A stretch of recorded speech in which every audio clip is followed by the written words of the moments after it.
as we speak. Welcome to the new year. Happy New Year's Day, I should say. For those of you in New Year, I'm on the 2nd of January. I'm well into the new year, but welcome to 2021. For those of you who are with me live, super appreciate you joining me.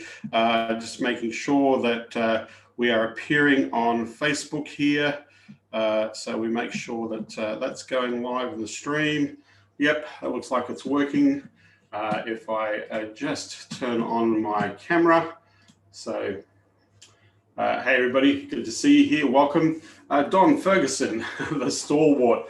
Happy New Year to you, my friend. Grant Marsden, Happy New Year. Chris Lacey, Happy New Year.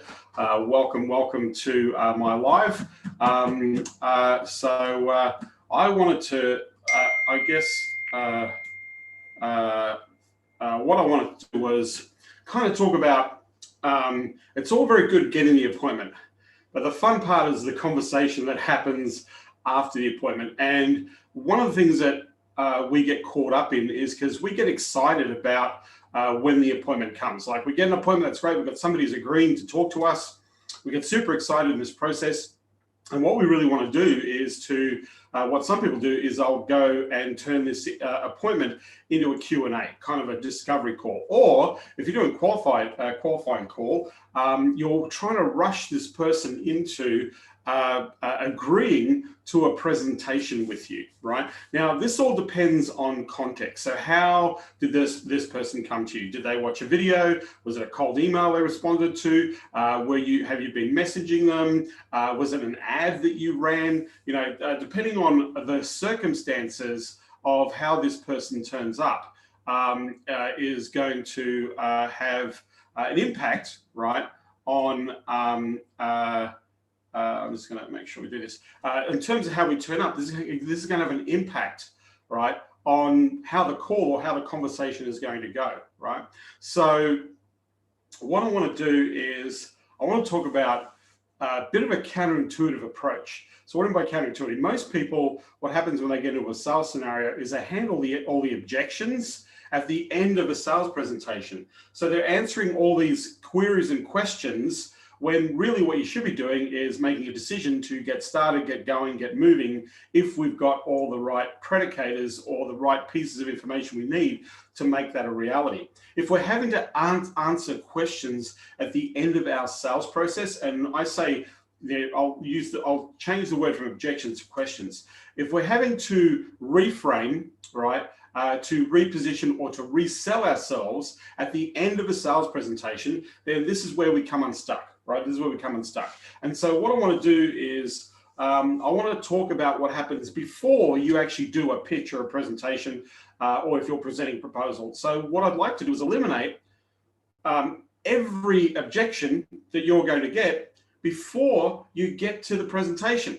That way, what happens is you're having a situation where you're talking to somebody who is seriously considering what you have to offer. They're asking you the question, how can you help me solve this problem, right? So they're right there, the perfect scenario.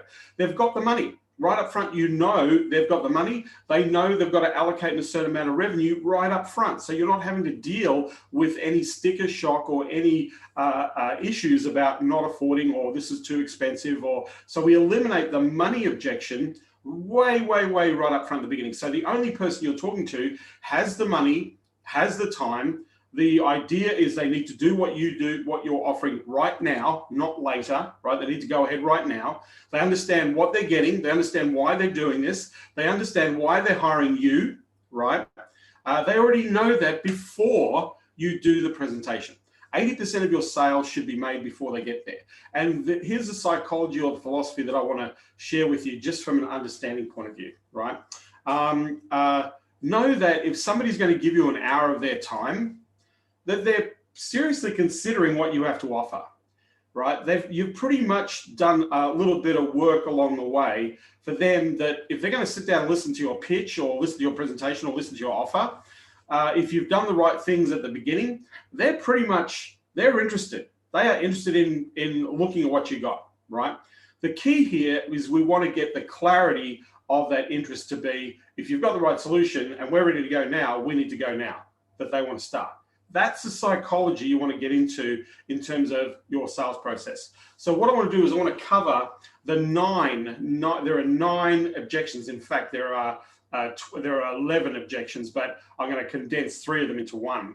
But there are 9 key objections that if you handle these things right up front, you're never going to be talking to anybody who's not totally qualified and is ready to go.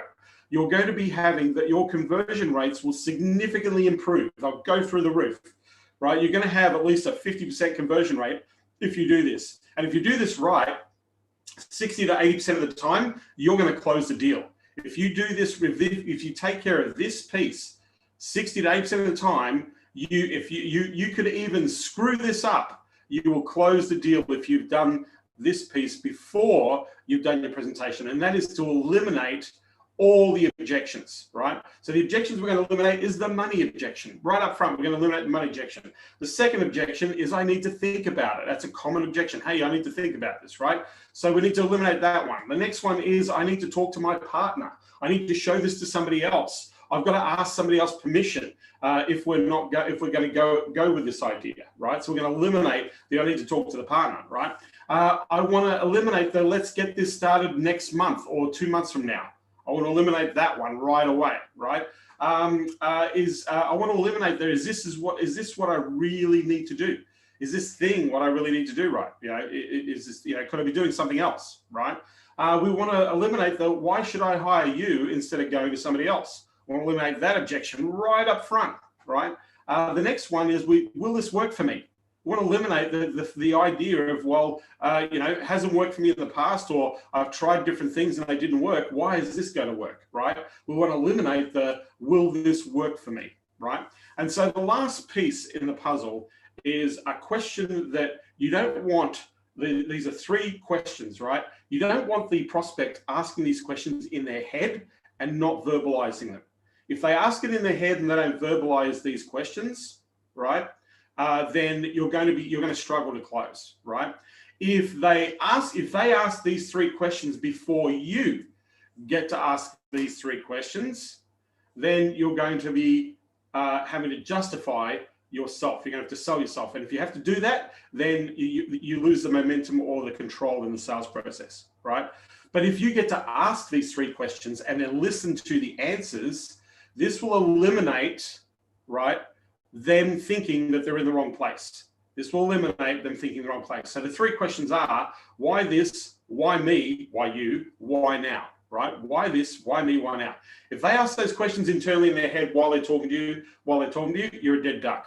If they verbalize these questions to you throughout the presentation, now you have to justify. So you don't want to be in a justification situation, right? Because that means you have to sell yourself. You take your focus on helping them. Now you've got to try and convince them that you're the right person, right? Or this is the right time, or this is the right thing to do. You don't want to be convincing anybody of anything in this process. So we want to get ahead of this objection. We want to get ahead of this objection, and we want to do it at the early stages of our presentation.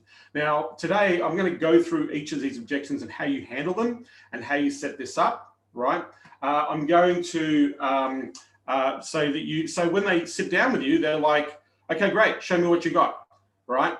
And then I'll walk you through those 5 steps in the sales process again, and then I'll walk you through some of the things that you need to be doing to be able to close your sales. So that's what we're doing. So for me, I would rather sit down with somebody who's ready to go. Now, I have a lot of these objections, a lot of these questions, I actually, in my process, in my sales process, I have them in a questionnaire. When they book a time in a calendar, I'll ask a lot of these questions to get the clarification, right, and eliminate any objections. Right up front, I'll say, look, if you want to do this, it's going to cost you between $3,000 and $5,000 a month. Can you handle this? Please type in, yes, I understand.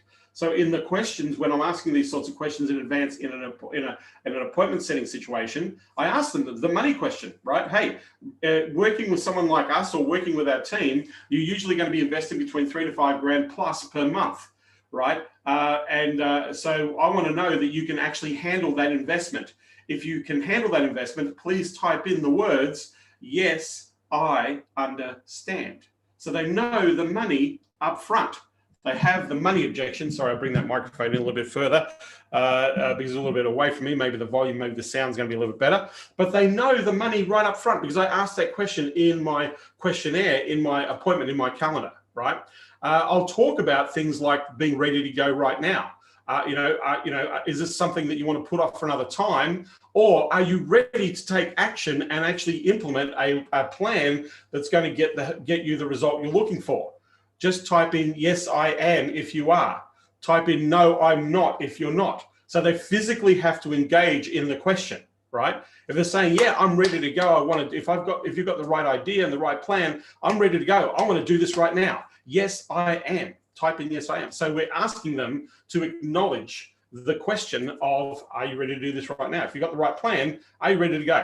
Yep, I'm ready to go. I've got the right plan, I'm ready to go. Yep, I understand the money is this much right up front, right? So there's no sticker shock, right? If my deal is $100,000 deal, I will say to them, the investment in our services generally is around $100,000. Can you budget for that? Are you able to budget at least 10 grand a month, or can you budget that investment of $100,000? Yes or no, right? Right up front. So they don't know, they don't get to a situation where they've got this amazing presentation, they love this idea, and you get there and say, right, your investment in this solution is $100,000. They go, holy cow, that's way more than I thought we had for budget, right? So there's no surprises if you deal with the money right up front. If you can do that right up front, and by the way, people are happy to know this is a good thing, right? People are kind of, okay, I understand that there's an investment in doing this, right? And they're kind of happy to know, right? So the money is probably the biggest objection that you will have to deal with. It's a big thing. The money is important, right? It's probably going to be one of the most common. There's two reasons why people really, really don't buy, right? One reason is they haven't accounted for the budget. They haven't accounted for how much money they're going to invest in this, right? And number two, they're not really clear about their objective. So they're questioning whether or not this is the thing that they should be doing, right? They're not clear about what they actually want to do, right? They might say, hey, I want to build a website, right? And you go, great, well, websites start at 5 to 6 grand. Oh, wow, well, I thought I could buy a website for like $1,500. Right? So it's a price thing, right? And then there's like functionality, right? What do you want this thing to do? Oh, I haven't thought about that. Because most people don't understand that there's a strategy, a thought process, a thinking part that comes before the building part or the development part of anything from a marketing perspective. We've got to understand why we're doing this, what we're doing, why we're doing this, and what the outcomes are that we're aiming for. And a lot of people aren't very clear. And if you're helping people to get very clear, that makes it a lot easier for them to go, we need to do this, right? So I find a lot of the times when people are responding to ad campaigns, or they might have sent a video and go, yeah, I'll make an appointment, right? One of the things you want to be doing is getting super, super clear about what they want to do, right? In their mind. And in that understanding that, well, why is that important? And then also, well, what happens if you do this? What are the outcomes? And what happens if you don't do this, right? What are the consequences, right? And what's your best case scenario? And what's your worst case scenario, right? Best case scenario, this is the outcome. Worst case scenario, this is the outcome. Are you okay with the worst case scenario, right? So if we can do all this ahead of the time before we get into a presentation, it's much easier. So the money objections are a really easy one to handle, right? You can just say, hey, we work with a lot of people who are really excited about the process we do. Just to make you understand, just to be super clear, the investment in our services start between $3,000 to $10,000 or $3,000 to $5,000 per month. Are you able to make that type of investment if you see that this is the right solution for you? Are you able to handle that right now? Yes or no, right? They go, yeah, we can handle it. Or they go, oh, that's more than what we thought we should be investing, right? Or we didn't realize that that's how much it's going to cost, right? Well, then you need to explain why, like a little bit, hey, well, there's an investment in the process. At the end of the day, we're talking about generating an ROI. So if you're investing, 2 to 3 or 3 to 5 grand in us, we want to be working towards a solution or strategy that's generating at least a 5 to 10x return on that investment. So you understand that if you're putting 3 to 5 down, we're talking about getting between 15 to 30 or 25 to 50 back. Now, would you consider that a good return on investment? Right? Most people go, yes. So you understand that at the end of the day, there is an investment to make this happen as an outcome. You cannot minimize your investment to get a maximum return. It's impossible. Right? Ask any investment banker, ask any financial planner, say, hey, can I put in the most smallest amount of money and get this massive return? No, you're not going to get a massive return. You're only going to get a teeny return, right? The people who spend a ton of money on advertising, once they've dialed their offer in, they're the ones that make the most money because they're spending a larger amount, right? That's why they're getting a larger amount.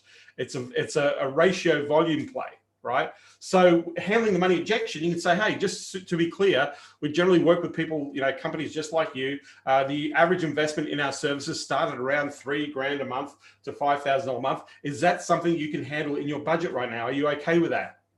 And they go, yeah, we're okay with that. No problem at all. Awesome, right? So you're telling them that they're going to be spending between $36,000 and $60,000 a year right up front, right? So the next objection we have to handle is the I need to think about it. We oftentimes go into a presentation, we go through the presentation, and we get to the end. I need to think about it. Now, the I need to think about it. Some people genuinely need to think about it. That's fine. They've got to make a balanced decision in their mind. They've got to have that moment or that time to be able to think. Now, you can do that in the presentation in and of itself, and I'll explain that strategy in a moment when we go to closing the strategy. You can do that there.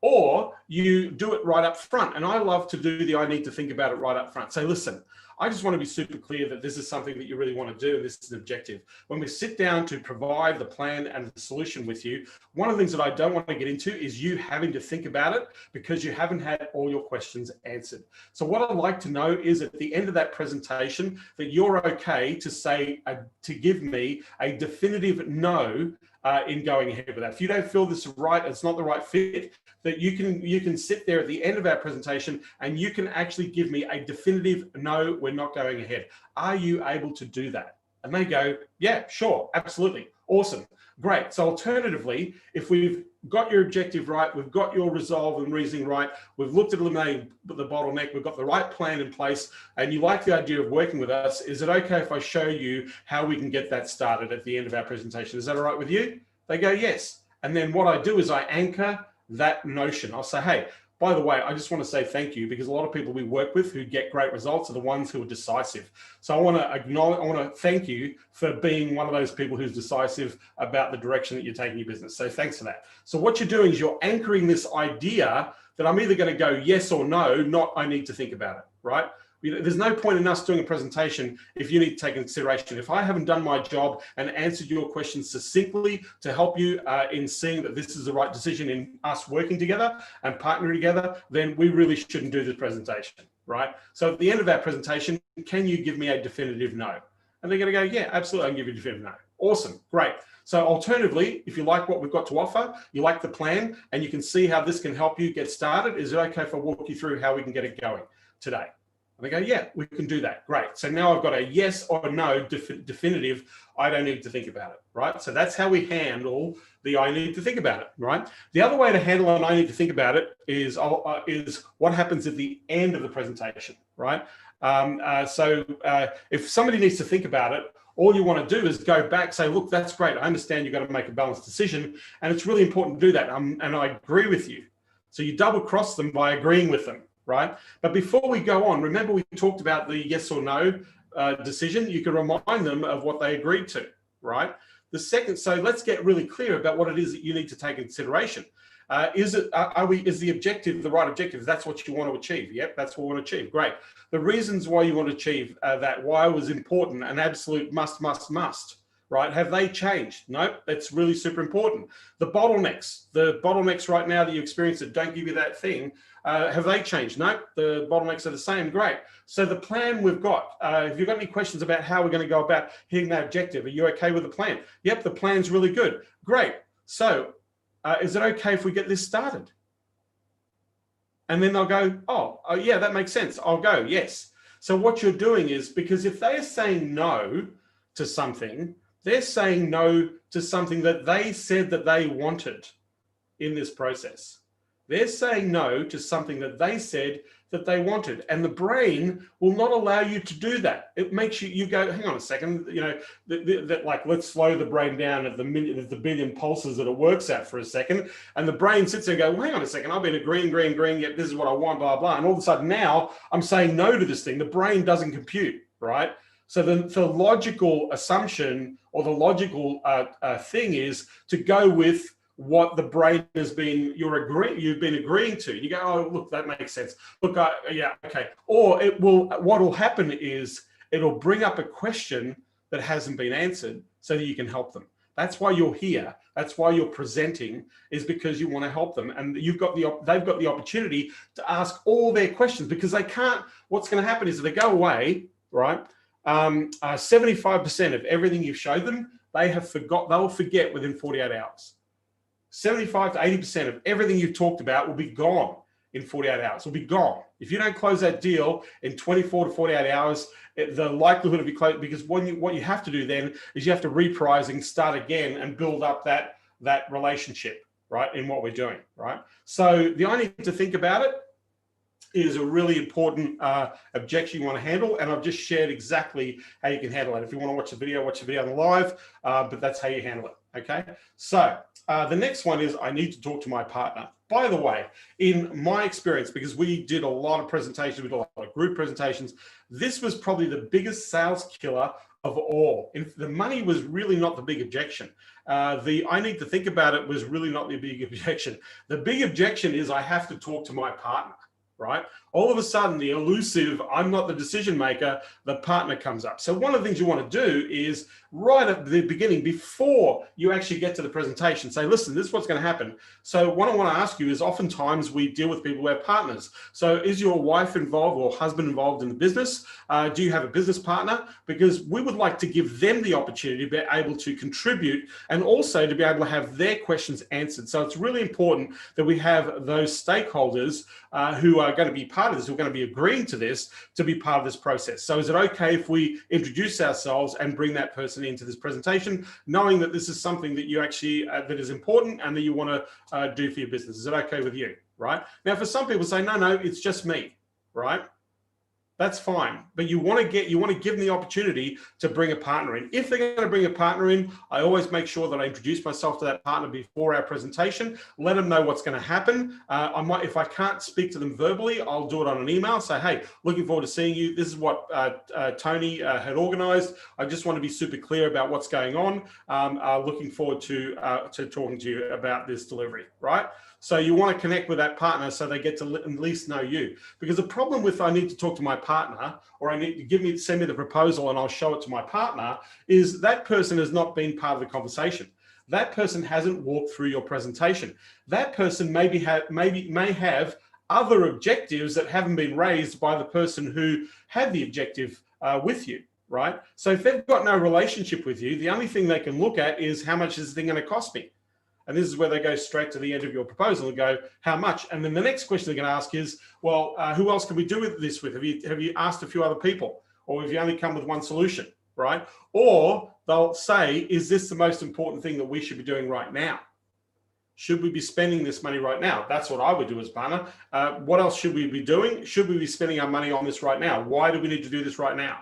Those are the questions. If I don't have the relationship and I don't have the time, and so this is the thing, we waste time with the wrong people. We want to be there's no point. Like, it's complete, unless you want to practice your sales pitch, there is absolutely no logical reason why you should be talking to somebody who isn't the decision maker, who isn't going to sign off, right? Now, with smaller companies, at that 5 million to 10 million, range, you're dealing with the founder always has to be in on this pitch, right? Because it's about their business, right? If you're dealing with companies 20 million up to 100 million and they've got a marketing director, right? If I'm talking to a marketing director, I'm going to ask the question, what is the budget that you can sign off on? Can you sign off on this type of budget? Right up front, because marketing directors have budgets. If the marketing director has a ceiling on the budget, and what you're asking is above that ceiling, so they have to go and get clearance from somebody else, well, then you need to bring in that somebody else, because they're not going to make that decision without going to somebody else, and you need to build that relationship with that other person in the process. So the partner thing is a real big sales killer. It's also a trick that some people use to go, okay, let's find out where you guys are going, and then I'll think about it. We'll just go and use a partner so I don't have to commit, right?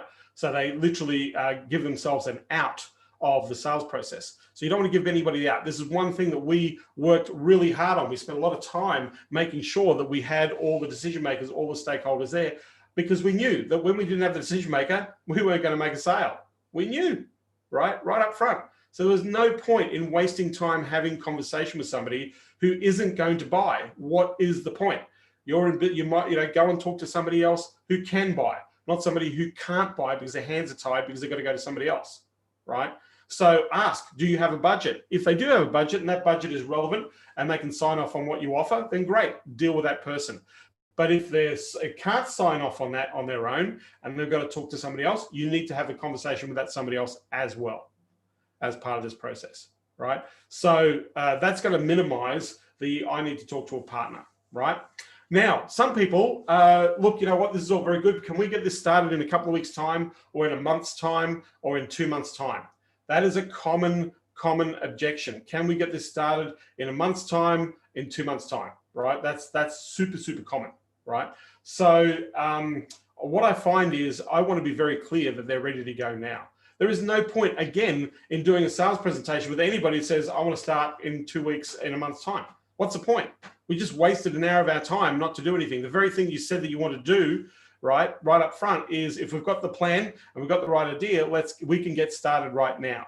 So one of the things you want to ask in your pre-qualifying, in your questions, to eliminate this objection of pushing back on time, is I just want to be super clear, right? If this objective is really important and the reason why you want to do this. Now, is this something you need to do now? 10 out of 10, we want to get started and it's important and we need to get this done? Or is this something you're taking into consideration and something you may put off for another time? Which is it, now or later, right? Because if it's a now, then we'll go ahead. But if it's a later, then we might as well hold off and we'll talk later, right? So which is it? Is it important to go and do this now, right? Yep, it's important to do it now. Great, so you've ticked that box. So remember, so the thing, if we've got the right deal, we've got the right solution, we understand the objective, we understand what we've got to do to bridge that gap, right? Now, so you want to get started now. If you see the right plan and everything works out, you want to know how we can get working together straight away. Yes? Yes. So now you've got a clear, definitive yes, we want to start now, not start later. If they're going to say, hey, you know, we're probably looking at this in a few weeks' time, well, let's talk about it in a few weeks' time. I'll get back to you. I'll send you an email, make sure we're very clear about the objective, and then we'll talk about it in 2 weeks' time. If it's next month, I'll say, hey, I'll tell you what I'll do. I'll keep in touch. We'll talk about it next month, right? Okay. You don't want to be in a situation where you're doing a presentation, but what's, again, wasting time. Because in 2 weeks' time or in a month's time, you have to go back over exactly what you're going to do now in the presentation to close the deal. Total waste of time. Why would you want to do that? Don't waste your time with people who are not ready to go. If you're not ready to go, if you're not really interested and really keen to do this, then why would you invest an hour of your time talking about it, right? You know, so that's the common sense about it. A lot of things I'm sharing with you just basic common sense, right? So that's a really big thing, right? Let's get started next month. That's how I handle it. So look, normally when we talk to people, when we show the solution, we share the solution and we know the objective, we've got the reason, the thing that we do is we start working on that project now. So is this something that's important to you that you need to get done now? Or is this something you're thinking about or you're planning for in the future? Right? No, we want to do it now. Great. So at the end of that presentation, I'm going to ask you, I'm going to show you how we can work together. Are you cool with that? Yes. Right? I'm going to walk you through how we can get started if we've got the right plan. Are you okay with that? Yes, we are. Right? Again, now, by the way, some people have often said to me, John, is there a reason why you get them to say yes to everything? I want them to hear the word in their head. It's not a game of how many times can I get them to say yes, right? It's about ticking the boxes to make sure that we're the right fit, that we're in the right place, that you're ready for this. We know that we can help you, that everything's okay. We're just doing the due diligence to make things work smoothly, to move forward, right? So it's not about getting them to continually agree to something. It's just for them to hear in their head, yeah, I agree. This is not something we put off. We've got the right idea. We really think this is important. We need to go now. So if you can show us, we'll work with you, right? Yes, right? So they're ticking a box for you, and they're also ticking a box for themselves, right? Because it makes sense. Why would I waste an hour of your time if you're not going to do something about it? That's crazy. You're better off going and doing something else and working and building a business rather than talking to me about a potential idea. You know, I have this joke. You know, somebody asked me, like, you know, like this client, this prospect got a lot of potential, right? And I say, great. So I'll tell you what, let's go down to Starbucks, right? And go to the counter and ask the person behind the counter, say, hey, super excited. Can you serve me a cup of potential, please? I'd like to buy a cup of potential, please. Right? What do you think they're going to give to you? They're going to look at you really weird, right? They're going to give you nothing, because potential is nothing. Potential is nothing until it's actually realized. There are so many people and there are so many things and there are so many opportunities that never, ever, ever come close to living anywhere near the potential. The potential is an imagined story, a possibility that isn't pragmatic or real in any way, because most people never live up to their potential. Never. I've never seen it done. Never heard of it. And until Starbucks can serve me a cup of potential, I'll never believe it, right? So you can have the best prospect in the world and think, they're going to do that. No, right? Let's think common sense and reality. Let's think about what we can focus on and do now, right? So that's the question, right? Let's get started up. So, hey, I just want to be super clear. If we've got the right plan, we've got the clear objective, we can show you how to get that going. Is it okay if I walk you through how we get that started today? Are you good with that? Right? If this is something that you want to think about and you want to put off for a couple of weeks or a month or 2 months, then I'll tell you what, let's get in touch in a couple of weeks' time or a month's time. I'm happy to provide you with some ideas, some value, but in the meantime, I will see you then, right? So you're not wasting your time with somebody who's not going to buy, right? You're confirming their decision that, yeah, we need to do this now, and if we've got the right plan, we'll do it. That's what you want, right? So, is this the thing? So there's three things. So let me do the, will this work for me? Will this work for me? So that's a question they have in their mind. Will this work for me? Like, it's never, you know, we've done Facebook ads in the past and it hasn't worked. Why are you any different, right? Will this work for me? How's it going to work for me, right? So you're going to explain and say, hey, look, we just want to be super clear. At the end of the day, our goal is to hit your outcome and objective. We're going to walk you through exactly what we do to make sure that you hit those outcomes. And at the end of the day, we want to be able to minimize that risk. So if we can do that and show you how, demonstrate to you how we understand how this is going to work for you, then I guess you'll be very clear about the outcomes. And what we're going to do is we're going to give you the best case scenario and the worst case scenario. And we're going to set some very, very clear expectations. Are you okay with that? And they're going, yeah, that's awesome. That's what we're looking for, right? You want to demonstrate that you know what you're talking about. You want to demonstrate that you understand what the worst case, what the best case scenario is, right? So they can make a balanced decision at the end of the presentation. You want to be very, very clear, or you can even demonstrate with your own stats and case studies and testimonials of people that have applied. You know, when people work with me, they're not saying yes to this idea, they're saying yes to the results. And here's what happens when people say yes. And John says this, and Tony says that, and Mary says this, and Tracy says that. And, you know, well, all these people can't be wrong. It worked for them, it can work for you. Now, if you don't have a testimonial or a case study and you have a proven path and you know the strategy, so you monitor and make sure that you're improving, getting the better result, then that's going to help people know that you can deliver the outcome. So you know that it'll work for them, right? You can also demonstrate it by saying, hey, you're not the first cab off the rank to ever advertise on Facebook. There are people out there spending millions and millions of dollars, billions of dollars on the genre in your market already. It's working for them. And the reason why it's working is there is a strategy and a structure and away you go, right?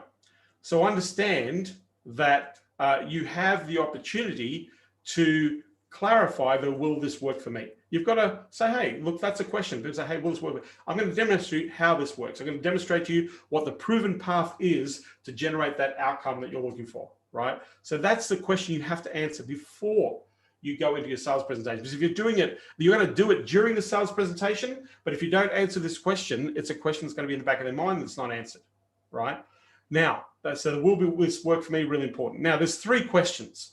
Why this? Why me? Why you? Why now? You need to answer these 3 questions. You need to ask the questions, not them. These 3 questions, from eliminating the objectives, right? The objections that you get.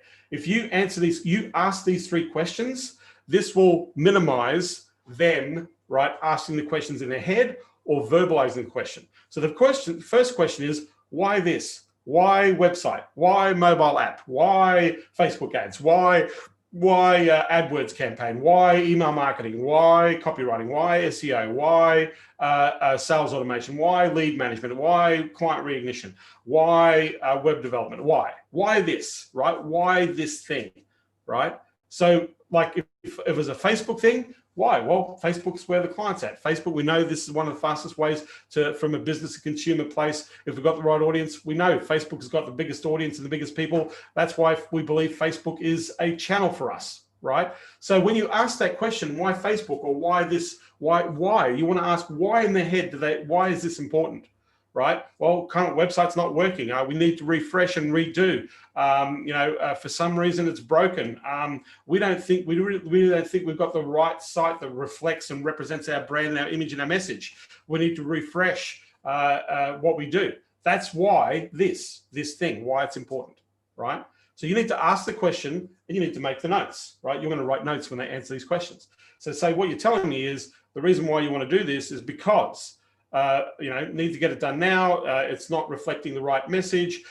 We've got to generate leads right now. We've got to get some opportunities happening. We've got to develop and fine tune a better quality strategy we can scale.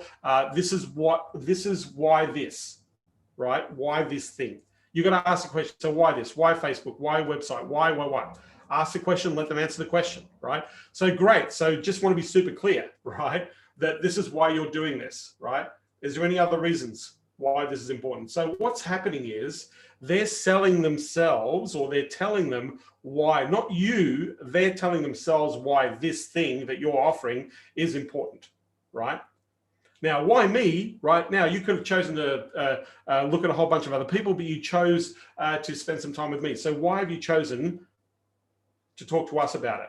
Well, you look professional, you answered the right question, you're sparking the interest that we need help with this area, right? Why you, right? If they verbalize this question, why you and not somebody else, then you can't compare to the competition, right? You can't disparage the competition. You don't even know who the competition is. So you can't say, well, the reason why you're choosing our Facebook agency is because we do this and this, and most other Facebook agencies don't do this, right? So it's like it's straight away, you sound like you're trying to sell yourself, right? So don't sell yourself. Let them sell themselves on you.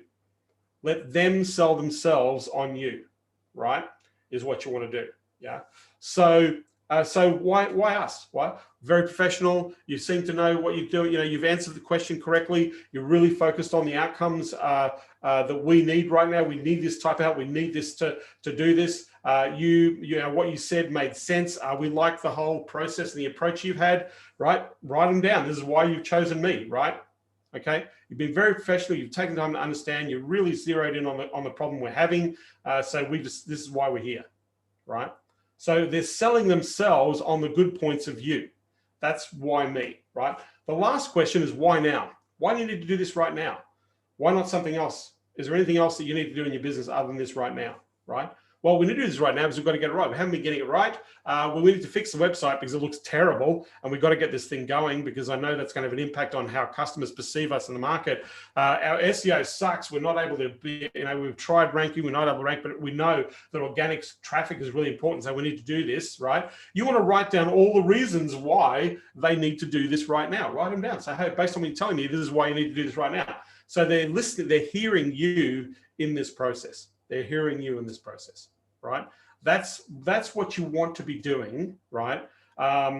In this process of eliminating objections. If you can get all these things out up front, 80% you are there in the sale. When you get to the presentation, they want to buy. When you get to the presentation, they're like, great, now help me buy, right? That's where you want to be. Like, they're interested now in what you have to offer if you've answered all these objections right up front. Because now they've got the money, they've agreed, yep, we can handle the money.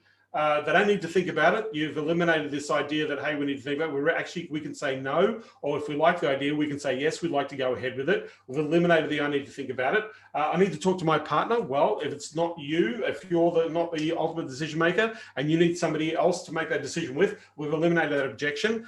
We've eliminated the let's get started later on rather than let's get started now, today, right? We've eliminated why they should hire you. We've eliminated, will this work for me? We've eliminated why this, why me, why you, why now, right? We've eliminated 11 objections, all right up front that we can do. And I've given you the conversation on how to approach that, the scripting. If you watch this video, you can go back and listen to how we handle each of those objections right up front, right? So we want to be very, very clear of what's going to happen in the next step. The next logical step is, so for example, if I was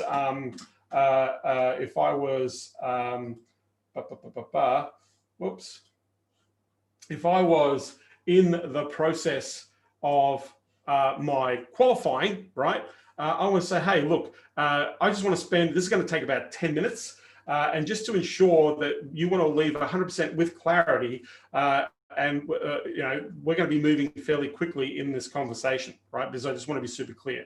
I have some very specific set of questions to ask you to ensure that we're going to achieve the outcome of our call, right? There are two outcomes for this conversation, right? Number one, to identify the exact steps that you need to achieve the outcome and the result, right, that you're looking to do. And number two, to decide if we can help you get there faster. Do you agree? Yes or no? They're going to, yeah, I agree. Great. So let's go through why this call. Why is this important? So you go through all the questions, right? And so I just want to be super clear. So you can ask questions, get clear about the objective, get clear about why this is important for them to do this, get clear about what's stopping them, get clear about what didn't work in the past. How do they feel about that? You know, why is now different? Why is it going to be different now for them, right? You ask all these sorts of questions. Now, when you, generally people who work with me, I actually give you like 86 different questions that you can ask. Now, you're never going to ask 86 different questions, but they are designed to actually intimately extract everything you need to know to be able to maximize opportunity to convert the sale, right? It also makes you look very intelligent when you ask these questions and you make them think about their business and why this is important and why they need to do this in that process, right? So when we qualify, this is what we're doing in that qualification process. We just want to be super clear about the outcome, the results that you're looking to get, right? And the steps to get there. And number two, we want to figure out on whether or not we're the person that you can help you. Do you agree? Yes or no? They go, yep, I agree. That's awesome. Great. So let's get into it. Why is this important? Right? Why are you calling us? Yeah. And you go in and you listen and you ask all your questions and you eliminate all your objections. You go, oh, just so I want to be super clear, right? The next step is we're going to take you through, we're going to collaborate on a plan together. Your objective, your resolve, why that's important, and more importantly, the bottlenecks that we need to eliminate that are stopping you from hitting that outcome. Do you agree? Yes. Great. So is it okay if we set that time? Is it okay if we set those objectives? I want to be super clear about a couple of things. You understand that working with us, the investment's going to be roughly between here and here. Can you handle that? They go, yep, no problem at all. Great, right? Now, one thing I want to get clear, look, I don't want to waste your time, and I know that your time is also valuable as well, which is really really important. I want to kind of eliminate this thing, I need to think about it. So if we're super clear, give you all the things that we need to help you, to answer every question you need to have answered, is it okay? Are you able to say no to us? Give us a definitive no at the end of the presentation. It's not for you.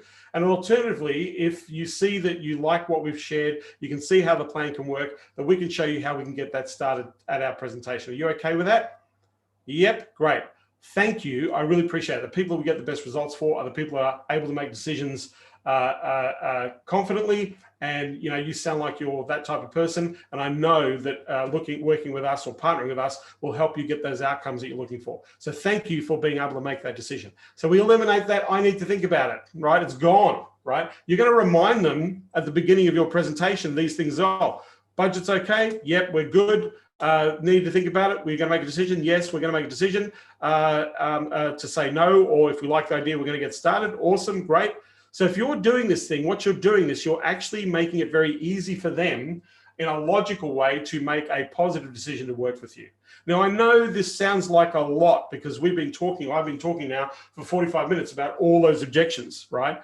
But generally, these conversations don't take 45 minutes, right? This conversation might take about 10 minutes, 15 minutes max. If I'm going to go deep with asking some clarifying questions around, what their objectives are and why it's important, and just to get to understand a little bit better, the longest that this type of conversation is going to go is about 20 to 30 minutes max. 20 to 30 minutes. This is to set up a very quality presentation. That's what it's designed to do, right?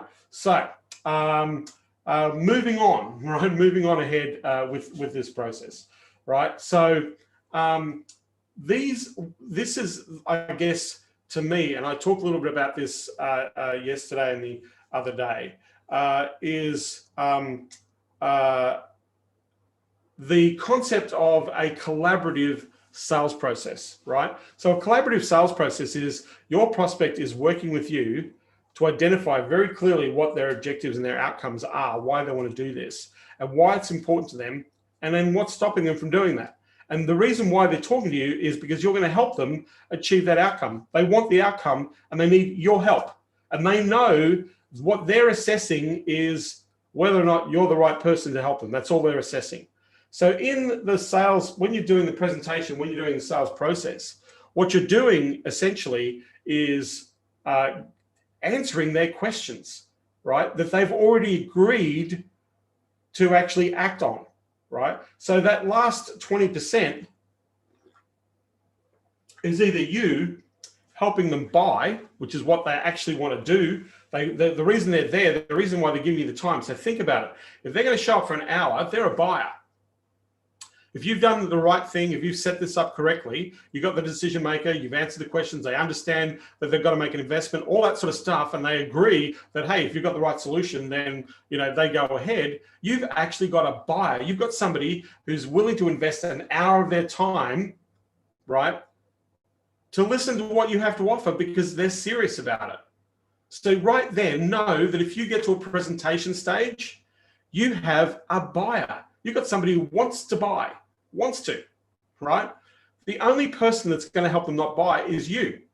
You're the person, not them, right? You're the person that is either going to destroy the sales opportunity or you're going to help them buy, right? You're either going to put doubt in their minds. They go, this is not the right people we need to work with. We need to run a mile and run far and run fast because they don't feel right, or they don't like you, right? Or they don't trust you. Or they haven't got to know you well enough, right? So in the back of their mind, can we go somewhere else? Maybe we should try somewhere else, right? You're the only person that's going to do that, not them. This has nothing to do with them. This has everything to do with you. So you really have to be prepared if you're not prepared and you're not prepared to answer the questions that need to be answered, if you're not answering the questions, and this is why you've eliminated a lot of those issues. But if you're super clear about what they want, because that's why they're hiring you, right? The thing that you're doing is to get them that outcome. That's why they're hiring you. They're not hiring you for the thing that you're doing. They're hiring you for the result, right? So that's number one, right? If they've come to this point, they believe that you've got something for them. They believe that you can help them at this point, at the beginning of your presentation, right?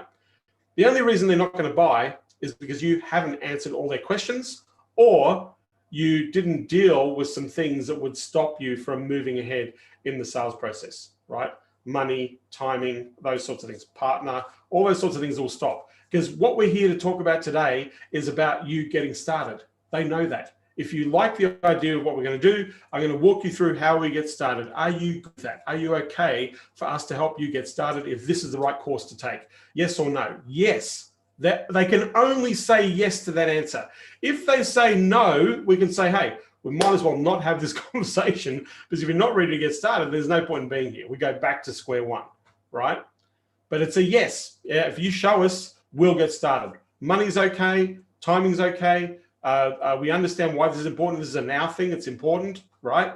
Okay, great. So if you can show us, then we're in, right? I've been on the opposite side, not the salesperson, but the buyer. I've been on the buyer side of this. And I cannot tell you how many times the person who's selling to me just doesn't want to sell to me, right? Just isn't selling to me, just isn't willing to just go, hey, you got what you need? Can we get this thing going, right? I've walked in, right, with my wallet, not in my pocket, but with my wallet in my hand, meaning that I'm going to use it, right? That's a signal. The reason I got my wallet in my hand, not in my back pocket, is I'm going to use the wallet, right? I'm either going to pull out a credit card or pull out some cash. I'm going to use it. I have my hand wallet. That, to me, somebody walking in with their hand, with the wallet in their hand, especially if it's a dude, not a girl, right? Not a lady. Ladies carry handbags. They've got purses with them all the time. But dudes do not carry their wallets in their hands around, right? They have them in the back pocket. If I'm walking into a store with my wallet in my hand, that's a buying signal, right? That's a, I'm asking you to help me take my money signal, right? So what we're doing is, in this process of asking questions, right, is you have, if you've done this correctly, you've got a buyer. Unequivocally, psychologically, somebody wants to buy. And your goal or your role in this process is to help them make that purchasing decision. That's it. Your goal is to help them out, right? Help them out by hiring you so you can help them with the objective, the thing they think is important. That's what your job is. So really, that's 20% of the sale, right? And that's why if you've done the elimination, and by the way, I'm going to tell you, so there was a guy, Ahmed, who was on a call about a month ago. I did one of these lives, and we were talking about this very thing, right? Qualifying the prospect, making sure that they understand the money, the whole thing, and asking this question. So look, if this is the right thing for you and you see how it can work and you like the idea of the plan we put into place, that ultimately I'll show you how we can get started. Are you okay to make that decision today? Yes, I am. Great. I want to do this, right? Great. So they qualified. Then they went through the presentation and then they asked the questions, right? They followed my process. They asked the questions. And then the person said, yeah, okay, let's get started. Can I give you my credit card? They offered, can I give you my credit card? They were struggling to close deals. But when they went through this process of eliminating all the objections up front and saying, great, well, if we've got the right thing, then I guess the only thing we to do is to show you how we can work together and get this thing started so we get those results. Are you okay with that? And they went, yep, great, right? So they went through their presentation. They went and asked the questions. They asked the questions, say, great, what do you think we should do? And say, well, this is good. This is exactly what I've asked for. Yep, this is what we want to do. How do I get started? And they bought. They literally bought, right, the next day from this strategy. So if you follow this concept, you'll dramatically improve or maximize your opportunity to actually have a very good quality sales conversation with somebody, right, in that process. So, you want to be, so number one is you want to be very, very clear about what the objective is, what the outcome is. This is where, from a business point of view, understand business, right? That you want some numbers, you want some percentages, you want some, what is it that you want to do, right? If I want to work with, I have this conversation with my champions, and one of my champions brought this up. All right, Tina, and she's been having an amazing year in her business. And she says, John, since I've been talking to people who are motivated to grow their business, it's been so much easier to help these people on board. But when I talk to people who aren't motivated to grow, right, they need some help, but they're not motivated to grow, they tend to be the problem clients. I only want to work with people who are motivated to grow. Now, what does that mean? That doesn't mean motivated to grow this month. That means motivated to grow over the next 3 to 5 years. Right? I want to work with these people for the next 3 to 5 years to be a significant part of their business, to help them to grow. And motivated to grow is not a 10% increase on last year. It's a 25, 30% increase in revenue, year on year on year. So every 3 years, they have a 100% growth rate. If you're motivated to do that in your business, let's talk. You're talking to the right person. I want to help you do that, right? So objective is really important. Why, right? This thing that you want to achieve, right? Right now, this is what you're doing. What you want to do is over and above what you're doing right now, which means you're adding to. So let's get really clear about what those objectives are. If it's to set up lead management, well, let's look at the numbers, right? Right now, how are you managing lead? Where is the sales process broken? What's going on for you? How much money are you losing? What's the opportunity cost? Right? For for every 10 people you speak to, 2 people buy and 8 people don't buy. If you're making 10 grand a pop, that means every 10 conversations you have, you lose $80,000 in sales. My question is to you, you make 20, you lose 80. How do we actually get one more person to say yes? Because if we get one more person to say yes, we've increased your sales by more than 50%. So you go from 20 grand to 30 grand, right? If we get 2 more people out of that 8 to say yes, we double your revenue, you make a 100% growth rate in sales. If we can double your revenue, go from a 20% to a 40% conversion, right? So you want to get clear on the objective. This is where you're at. This is where you want to be. This is what's happening right now. Our website sucks. We've got broken links. That we don't even sell those products anymore. We've got a new product line. Okay, great. So we understand. So what do you want this thing to do? Right? Well, we want to make it easy for people to find us. We want to make it easy for people to make decisions and buy, right? We want to have something that represents our message, our branding, out there. So it makes it easy, like people like us. We want them to give them a sense of they're in the right place, right? And they go, oh, great. So now you know what the objective is, right? To build a site that converts, conveys the right message, makes it easy for the customer to buy, provides a navigation so that there's a logical process to them engaging, right? To build in landing pages that actually have one call to action step that makes it easy to convert, right? Be very clear about the objective. That's number one, right? The next question we want to answer is the resolve. Well, how important is that objective to you? When I say how important, how is it really, really, really, really important to hit that outcome? That's 4 reallys, as my friend Jim Rome would say. 4 reallys, not 1 really, 4. It's really, really important for us because of these reasons, right? This will allow us to expand. This will allow us to bring in new clients. This will allow us to communicate the right message, build a bigger brand, put a bigger message out there, create a bigger digital footprint. This will allow us to engage people who are actually wanting to buy what we have to offer. This will allow us to improve our capability to get consistency in generating sales and revenue. This will allow us to build a database of prospective buyers or prospective people who are interested in what we do, so we can build a relationship and, more importantly, gradually increase our revenues through that acquisition of those customers, right? This is why we want to do this. We want to do this. We want to expand our team. We want to expand our location. We want to bring a new product to market. We want to open up a new business. We want to invest in other businesses. We want to buy our opposition. What are the reasons? Why is this really, really, really, really important? The 4 reallys, right? Get it out there, right? You're writing all this down. You're getting this information. Why is it really important? Well, it's important. So you're telling me that this is what you want to do, and the reason you want to do this is because of these things. Is that right? What else is there that you need to take into consideration as to why this is important? Ask that question again. Right? Normally, if I ask the question 2 or 3 times, they'll dig deeper. Well, really, what I want to do is buy that freaking jet ski I've been promising myself for 5 years and haven't bought. Really, right? Or, you know, really, I want to go and take my kids out on that camping trip with my wife in the Winnebago that we thought we'd never buy, right? That might be another really, right? Let's get you in that Winnebago, right? So what is the reason? Why is this important, right? That's important. Now, what's the bottleneck? So that you understand this is what you want to do. You understand why this is important. Well, what's stopping you? Why haven't you achieved this, right? What's happened in the past? Where have things not worked in the past, right? Well, we haven't had the resources, haven't had the time, we haven't had the right advice. We haven't really worked with the right people to give us the results. We haven't had the right strategy. You know, we've been banging our heads up against a brick wall, sort of, you know, coasting along, but, you know, we've been relying heavily on word of mouth and referrals. We've never really been proactive, and we know that that's had a negative impact on our business. And that's been part of the bottleneck. So what has stopped you? What is stopping you, and what has stopped you, and what is your experience in the past? Those are the bottlenecks. So we want to get the bottlenecks, right? We want to get the bottlenecks, right?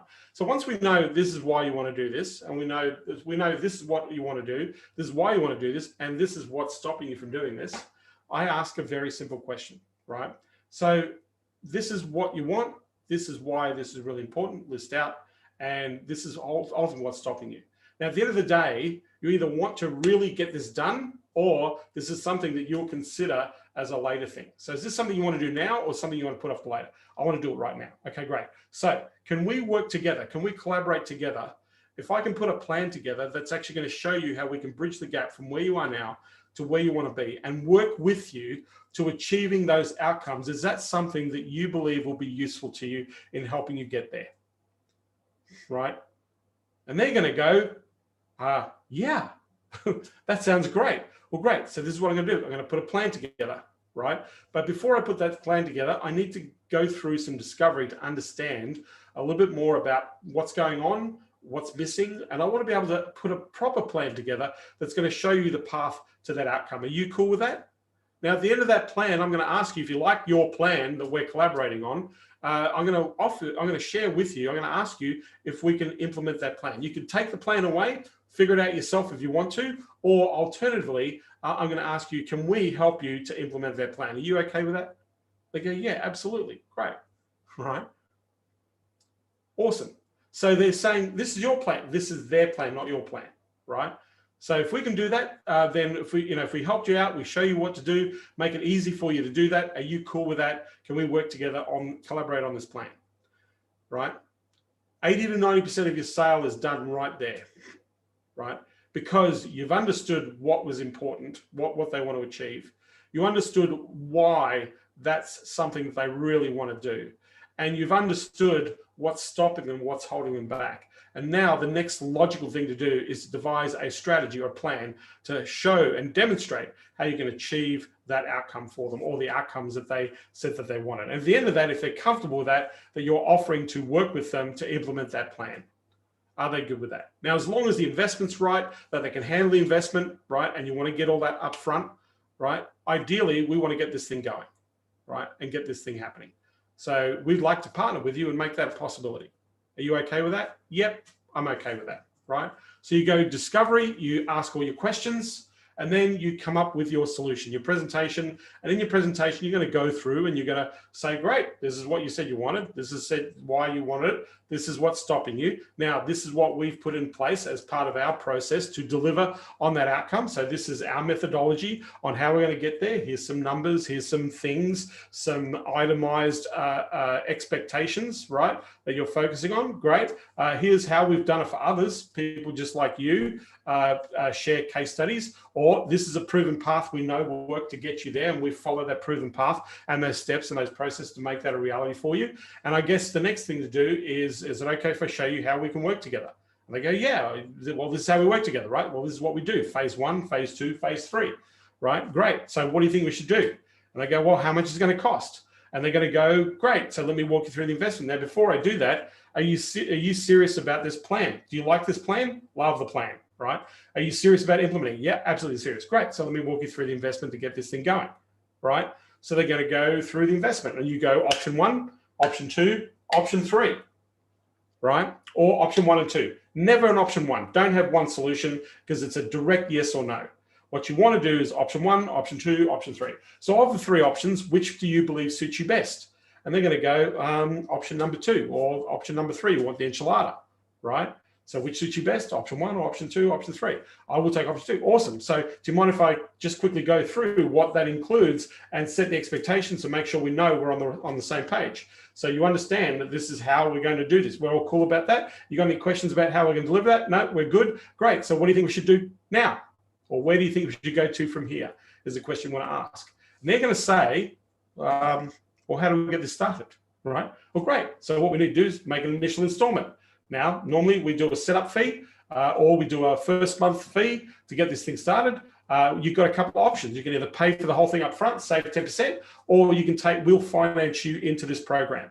Which would you prefer? Oh, I'd like to save the 10%. Great. All the money up front. Got a credit card handy? They go, yep, I've got a credit card handy. Right? Or take the initial deposit. Best thing you do, you've got a Visa card. Great. I'll just take those numbers down. Expiry, I'll process that, send you an invoice straight away. You can use tools like PayFunnels and a whole bunch of other tools that allow you to send an immediate invoice and payment straight away by taking their credit card details, right? And go, great. Say, hey, by the way, we just got an agreement to go through. I want to walk you through just making sure this is a list of inclusions. This is our terms and conditions. Are you okay? I just need you to sign here. You can do that electronically on a document in the call. All in one place. There's plenty of software that does this, DocuSign, Panda Docs, Proposify. There's all sorts of stuff that does this on the spot. So it's real. So they're seeing it in real time.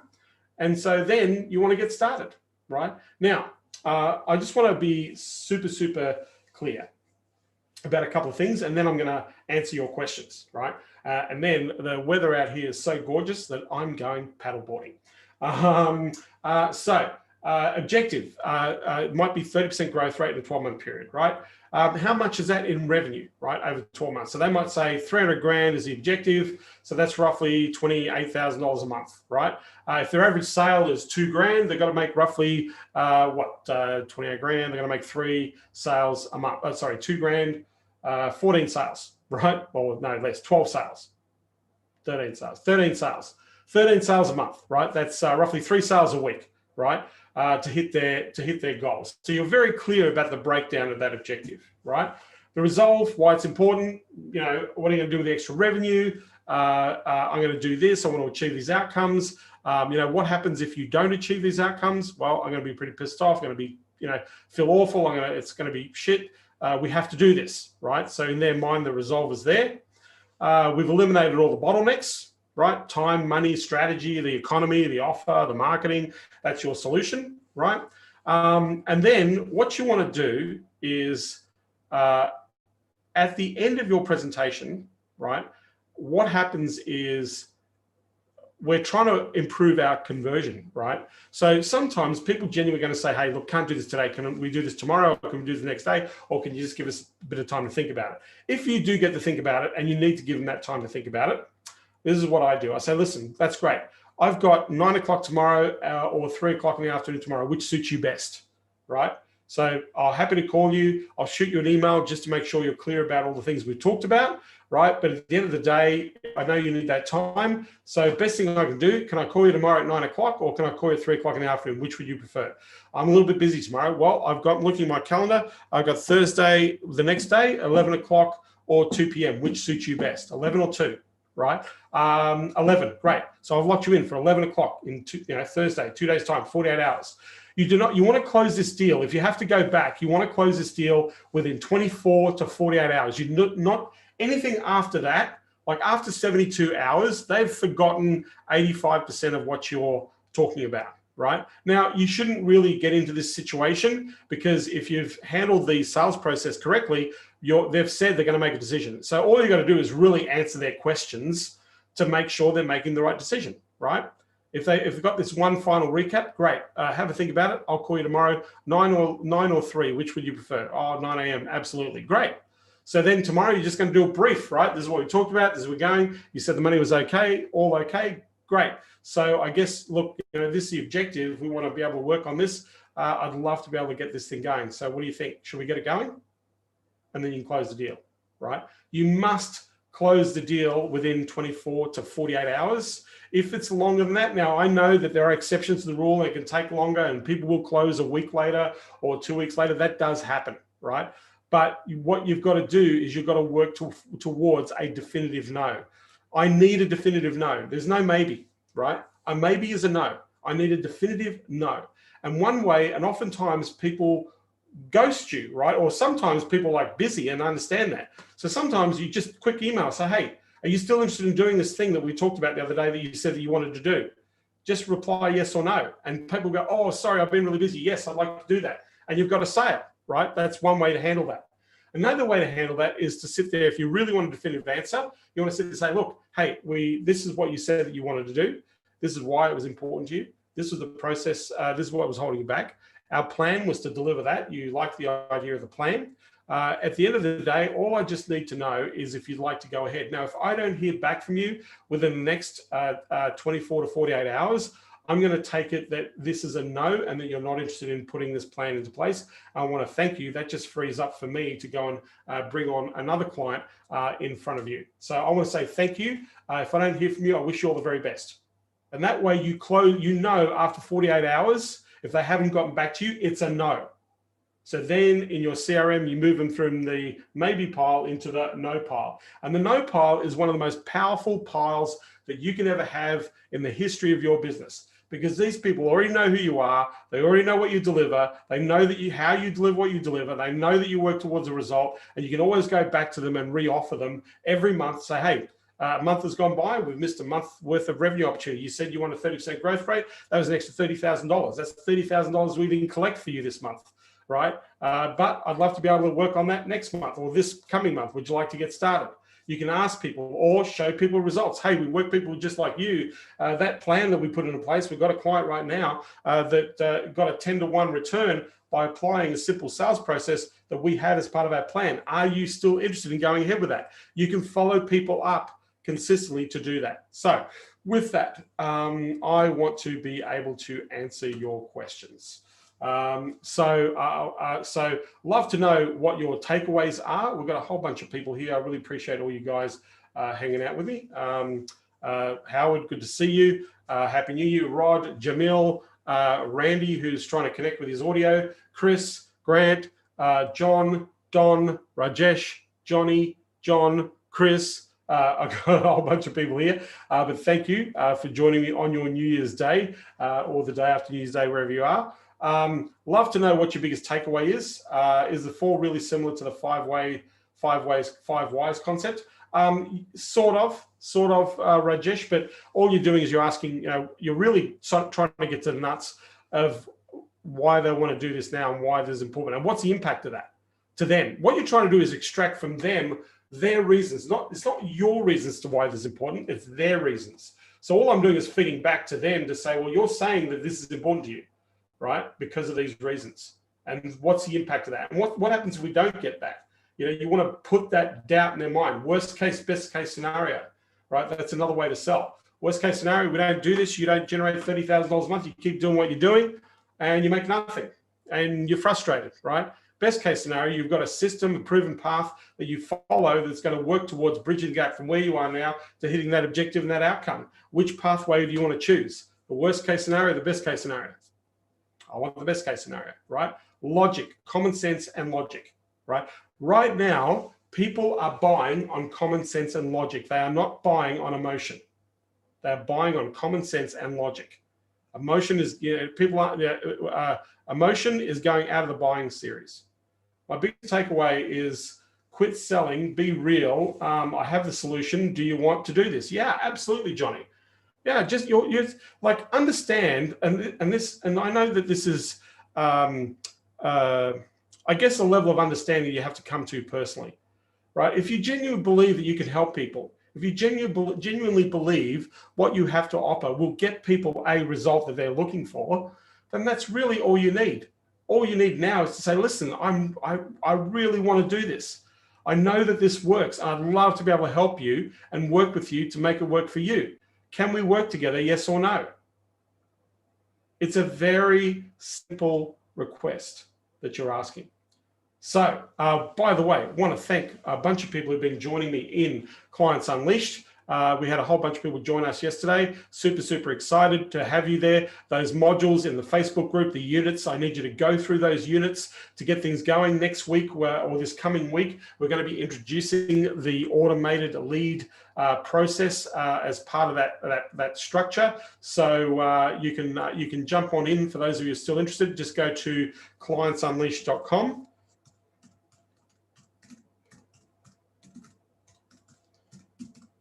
There you go. So that's the URL to go to. I don't know why I've got all my caps on, but I've got my caps on.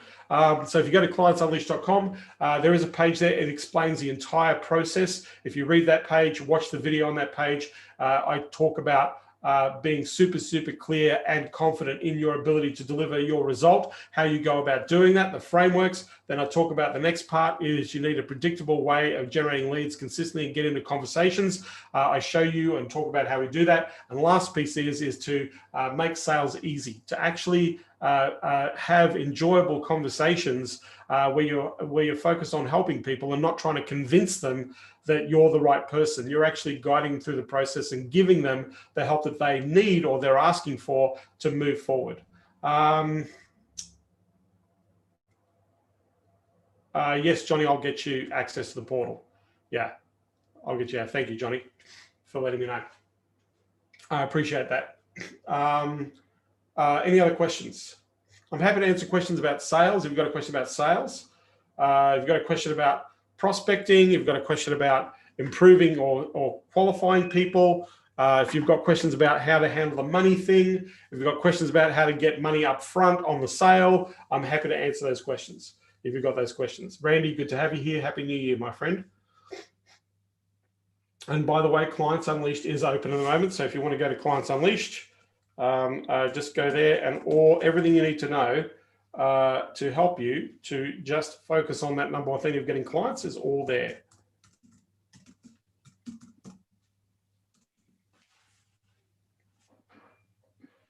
Can you hear me there, John? Yeah, ready.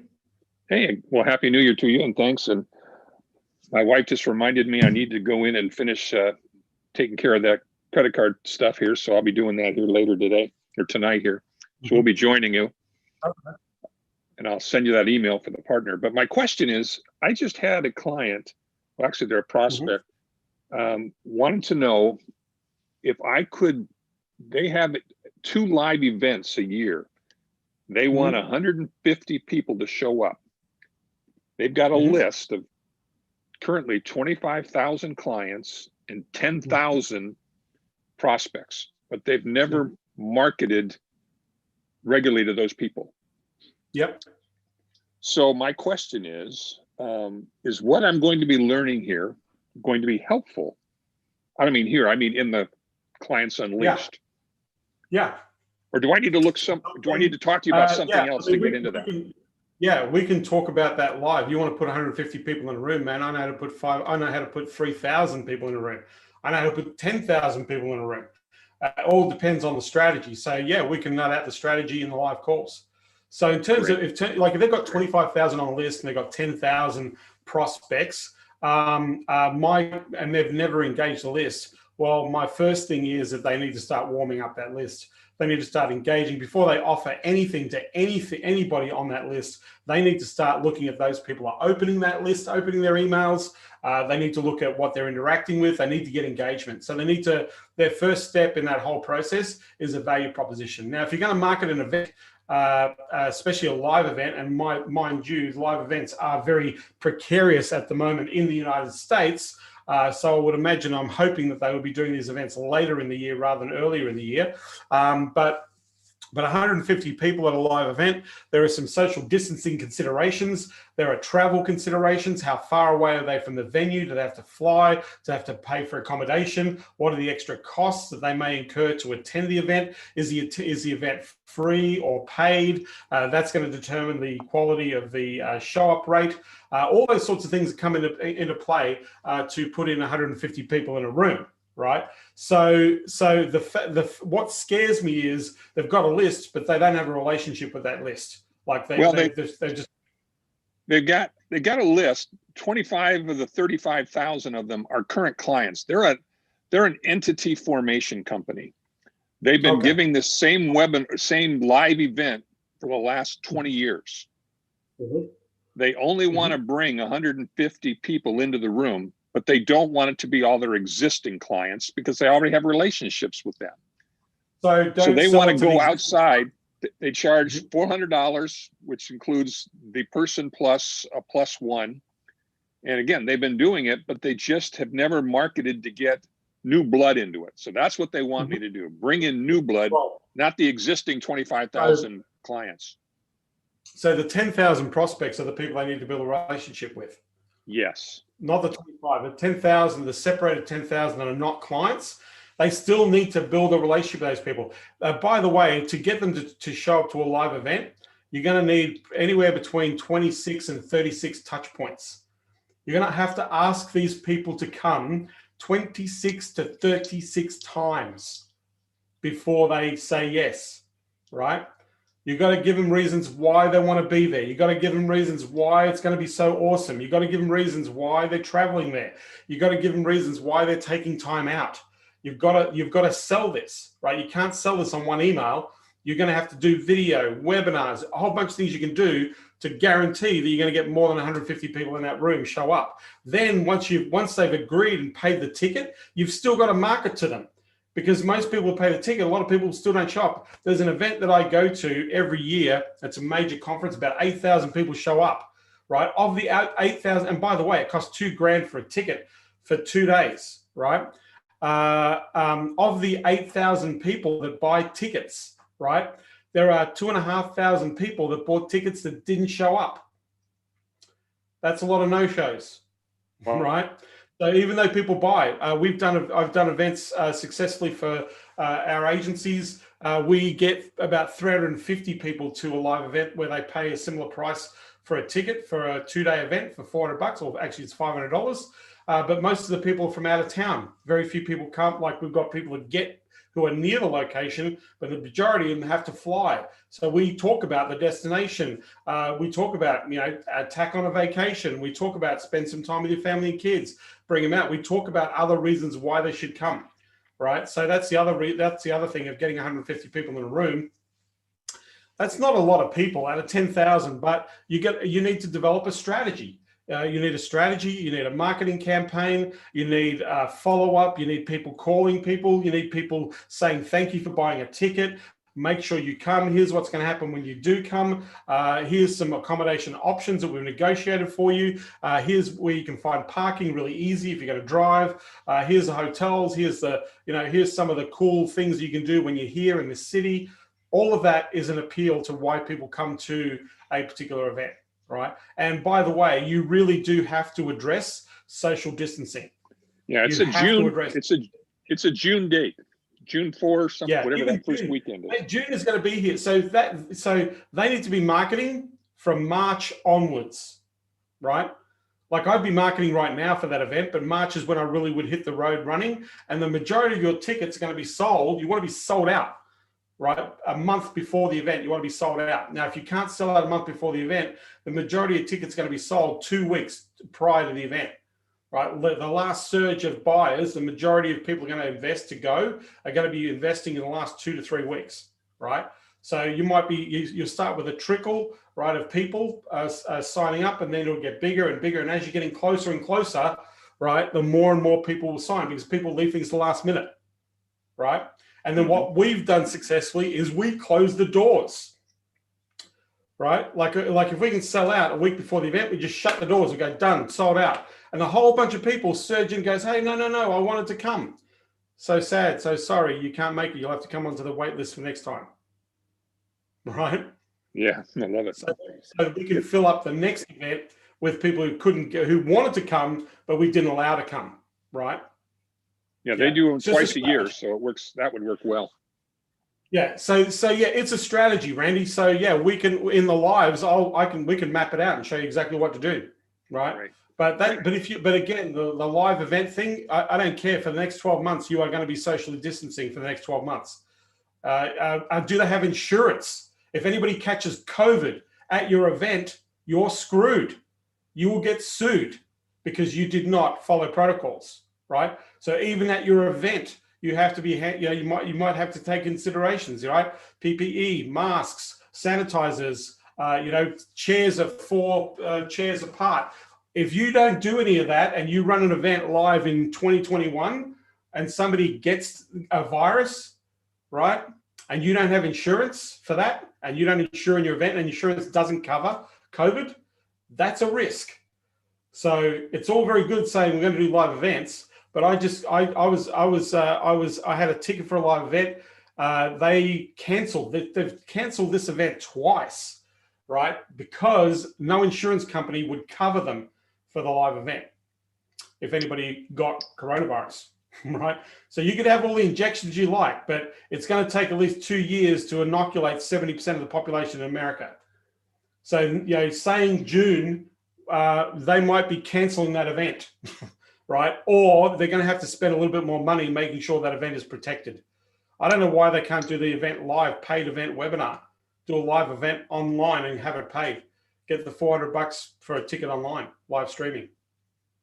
I'll certainly bring that up. That was my one concern. I don't know what the hotels, it's in San Diego, California. I don't know what hotels are going to offer. I just had an event. I've had an event just now cancel. That was supposed to be, it was late December. They canceled twice. They've canceled twice now.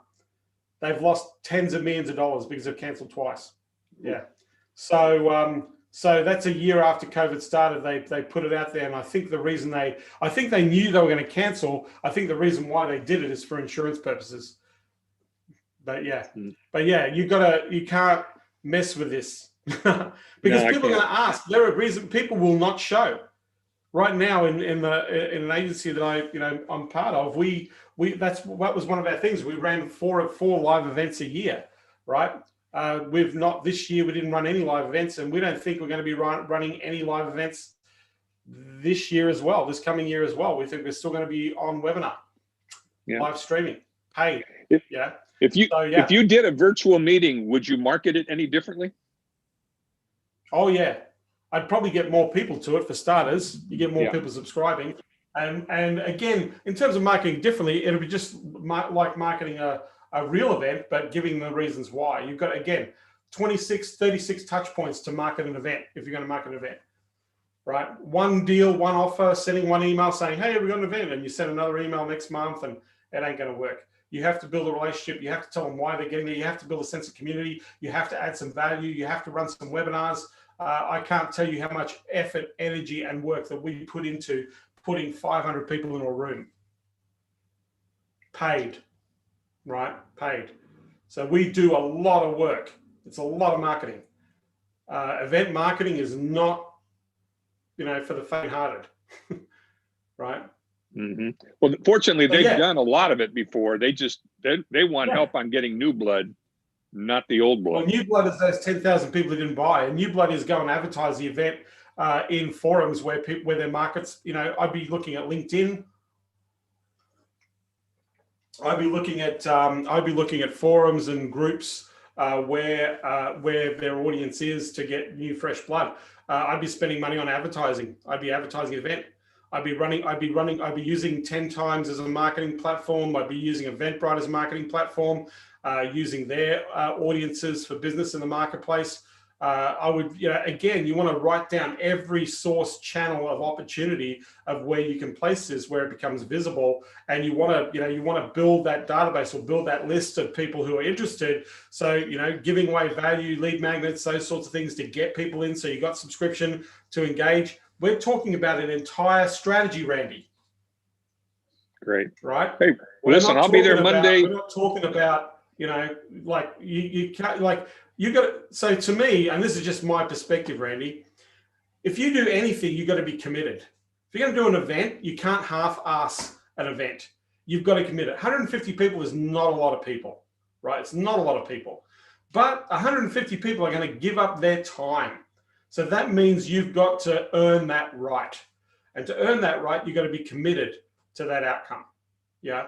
So if you want to make events work, events are very powerful. Leveraging events, webinars, that sort of stuff, live streaming, paid live streaming. I've done all of those things. I know how to make all those things work. Yeah. Right. So even in the middle of a pandemic, I've made that work. Yeah. Oh. So understand that, yes, you can ask me those questions in the live trainings and live calls. The live calls are not training. Live calls are coaching calls. So you want to outline strategy. I'm going to ask you some very clear questions that you've got to ask whoever you're working with. And you've got to sit there and say, great, well, this is our objective we want to get to. This is the milestones we want to achieve. Here's our options for the channels we want to use. We want to double down on channels that have worked the best in the past to get the best possible results. If you can bring in things like channel partners that can support, sponsors, get somebody to buy tickets for somebody else, you can pre-sell. There's so many things you can do. But it is, again, it's a great strategy to generate clients. All these things that I've been talking to you or just sharing right now are things that we can do in our own businesses and agencies easily to do exactly the same thing. So yes, the answer is yes. But it's all about your engagement, the offer, the reason, and how and the message that you're chiming in for people to go, yeah, I want to give up my time to go to this event, right? Great. So yeah, I'll look forward to talking to you live on Monday. Sorry? I'll look forward to the live call Monday. Yeah, that's when you start, right? Monday, we do Monday and we do Thursdays. There's 2 calls a week, Monday and Thursdays. So those calls are recorded and those calls are placed into the last unit of the Facebook group. So you always have the call. You'll always have, because I do a lot of scripting, strategy, tactical stuff, to give you exactly what you need to do, then you need to go and do it, right? And then you need to come back to me and say, John, I tried this thing and this worked, this didn't work. We need to improve it. So let's massage and improve. Yeah. That's the whole process of the process. So yes. Sounds good, John. Thanks so much. Jamil, I'm rolling out. Thanks, Randy. I appreciate you asking the question, man. Looking forward to working with you. Jamil, first of all, you've got to do the first units in the groups first. I want everybody to go through the first pieces because there's things that you need to do to get really ready to go and talk to leads. Once you've done that, I'm going to be probably rolling out. I would say in the middle of the week, you're going to get the people who are starting going to be able to get access to the software. Like I said, I've arranged a 14-day free trial. In 14 days, you should be able to connect with at least 700 prospects. From those 700 prospects, I believe in the first 14 days, you should be able to communicate in having the conversations or the conversation starters. You're probably going to be talking to between 100 and 150 prospects in the first 2 weeks. So Out of that, you could get 3 to 5 sales is very doable out of that. Very doable. But then you got it on autopilot. You can actually set this up and continue to go and have somebody else manage it for you if you choose to do so. So yes, Jamil. So if you're going to join me, just go to Clients Unleashed, join up. You'll get access to the Facebook group where the unit sections are.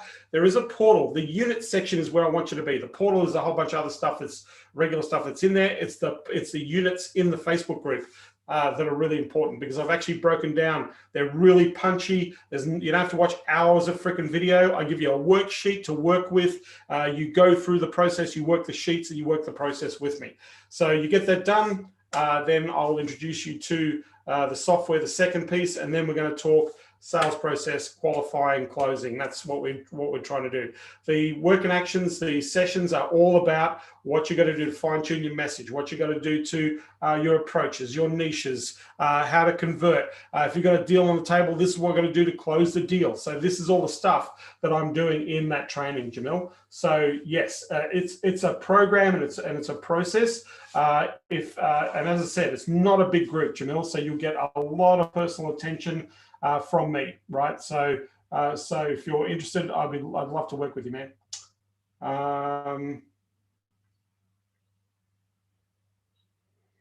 It's negligible. I think it's $97 is the cheapest option, and then there's a couple of other options, but it's negligible because the sales you're going to make from it are huge. That's the part I'm excited about, is actually having a predictable deal flow, which is awesome. So yes. So,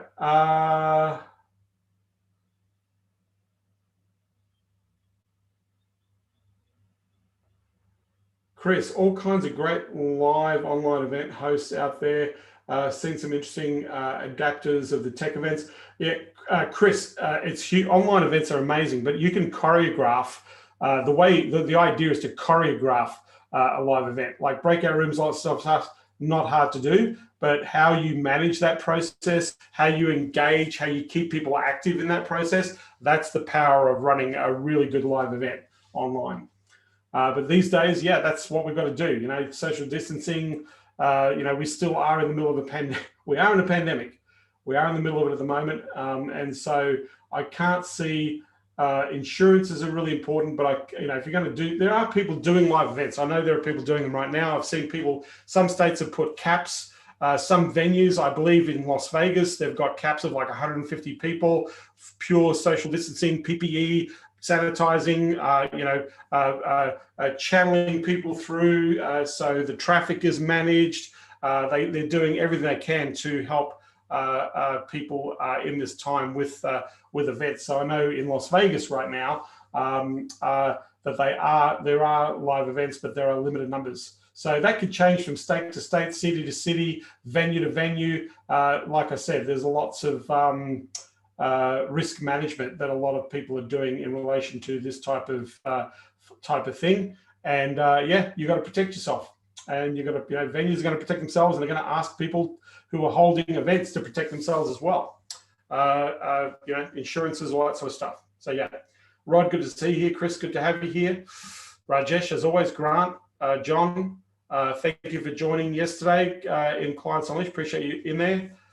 Any questions? I'm happy to answer questions. Otherwise, I'm going to say thank you. And I'm going to, like the weather out here right now, I'm in the rainforest and it's really sunny, and like 400 meters down the road, not even 400 meters, I'd say 200 meters to my right is the ocean. So I'm super looking at the weather here. The wind is nice and calm. So perfect day for paddleboarding and surfing.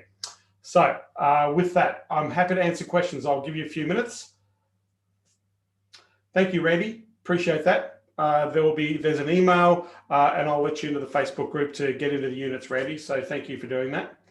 Appreciate you joining. Any other questions? If you've got a question, let me help you out here. For some reason, and I've got to figure this out, but for some reason, my comments are not working on my Facebook page, and so if you do have a question on Facebook, I did get one here. G'day, Marshall says Happy New Year. So Happy New Year. But for some reason, the questions or the comments haven't been happening on the Facebook group. So I'm going to work that out with Zoom and live stream in doing this. Any other questions? Any other questions?